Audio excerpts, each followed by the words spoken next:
MLA பதவியை செங்கோட்டையன் ராஜினாமா செய்த நிலையில் தாவேக நிர்வாகிகளுடன் விஜய் ஆலோசனையில் ஈடுபட்டிருப்பதாக தகவல் கிடைக்கப்பட்டிருக்கிறது. தாவேக நிர்வாகிகள் ஆனந்த், ஆதவ் அர்ஜுனாவுடன் விஜய் முக்கிய ஆலோசனை நடத்தியிருப்பதாக தெரிவிக்கப்பட்டுள்ளது. வணக்கம்.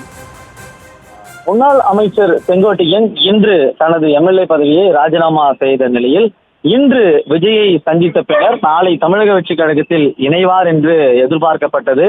இந்த சூழலில்தான் எம்எல்ஏ பதவியை ராஜினாமா செய்த பிறகு சென்னை மவுண்ட் ரோடு பகுதியவே செங்கோட்டையனுடைய கார் வட்டமடித்தது. இந்த சூழலில்தான் அவர் விஜயை சந்திப்பாரா அல்லது அதற்கு முன்னதாக திராவிட முன்னேற்ற கழகத்திலிருந்து சில முக்கிய புள்ளிகள் அவருடன் பேச்சுவார்த்தை நடத்தியதாக கூறப்படுகிறது. அவர் அறிவாலயம் செல்வாரா என்று கிசுகிசுத்த நிலையில்தான் தற்பொழுது செங்கோட்டையன் எங்கு இருக்கிறார் என்று தெரியாத ஒரு சூழல் இருக்கிறது. அவருடைய அலைபேசி தொடர்பு எல்லைக்கு அப்பால் இருக்கிறது. இந்த நிலையில்தான் பட்டினப்பாக்கத்தில் இருக்கக்கூடிய விஜயின் இல்லத்தில் விஜய் மற்றும் புசி ஆனந்த், ஆதவ் அர்ஜுனாவுடன் ஆலோசனையில் ஈடுபட்டு வருகிறார்.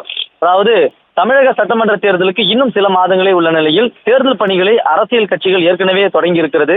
ஒவ்வொரு தொகுதியிலும் வெற்றி வாய்ப்பு வேட்பாளர் தேர்வு என பணிகளை கையில் எடுத்திருக்கிறது ஒரு கட்சிகள். இந்த நிலையில்தான் ஆளுங்கட்சியான திமுகவை வீழ்த்தும் வகையில் செயல்பட வேண்டிய எதிர்க்கட்சியான அதிமுகவில் உட்கட்சி மோதலால் நிர்வாகிகளுடன் அதிருப்தி ஏற்பட்டது. ஜெயலலிதா மறைவிற்கு பிறகு அதிகாரத்தை கைப்பற்ற நிர்வாகிகள் மத்தியில் ஏற்பட்ட போட்டியால் தனித்தனி அணியாக அதிமுக நிர்வாகிகள் பிரிந்து செயல்பட்டு வருகின்றனர். ஒரு பக்கம் ஓ பன்னீர்செல்வம், டிடிவி தினகரன், சசிகலா என போர்கொடி தூக்கியுள்ள நிலையில் மறுபக்கம் எடப்பாடி பழனிசாமி இருக்கிறார். இந்த நிலையில் தான் செங்கோட்டையன் எங்கு இருக்கிறார் என்று தெரியாத ஒரு சூழல் இருக்கிறது. அவருடைய அலைபேசி தொடர்பு எல்லைக்கு அப்பால் இருக்கிறது. இந்த நிலையில் தான் பட்டினப்பாக்கத்தில் இருக்கக்கூடிய விஜயின் இல்லத்தில் விஜய் மற்றும் புசி ஆனந்த், ஆதவ் அர்ஜுனாவுடன் ஆலோசனையில் ஈடுபட்டு வருகிறார்.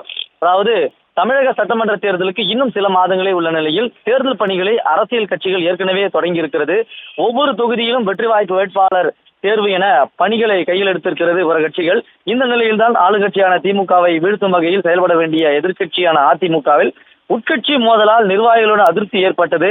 ஜெயலலிதா மறைவிற்கு பிறகு அதிகாரத்தை கைப்பற்ற நிர்வாகிகள் மத்தியில் ஏற்பட்ட போட்டியால் தனித்தனி அணியாக அதிமுக நிர்வாகிகள் பிரிந்து செயல்பட்டு வருகின்றனர். ஒரு பக்கம் ஓ பன்னீர்செல்வம், டிடிவி தினகரன், சசிகலா என போர்கொடி தூக்கியுள்ள நிலையில் மறுபக்கம் எடப்பாடி பழனிசாமி இருக்கிறார். இந்த நிலையில் தான் அதிமுகவில் இருந்து பிரிந்து சென்ற நிர்வாகியான செங்கோட்டையன் தற்பொழுது எந்த கட்சியில் சேர இருக்கிறார் என்ற ஒரு கேள்விக்குறி இருக்கிறது. இந்த சூழலில் தான் தமிழக வெற்றி கழகத்தில் நாளை இணைவார் என்று சமூக ஊடகங்களில் பரவி வந்த சூழலில் தான் இன்று அவர் தனது எம்எல்ஏ பதவியை ராஜினாமா செய்திருக்கிறார். இந்நிலையில் விஜய் பட்டினப்பாக்க இல்லத்தில் தாவேகாவுடைய பொதுச் செயலாளர் புசி ஆனந்த் மற்றும் தேர்தல் பிரச்சார மேலாண்மை பொதுச் செயலாளர் ஆதவ் அர்ஜுனாவுடன் ஆலோசனையில் ஈடுபட்டு வருகிறார்.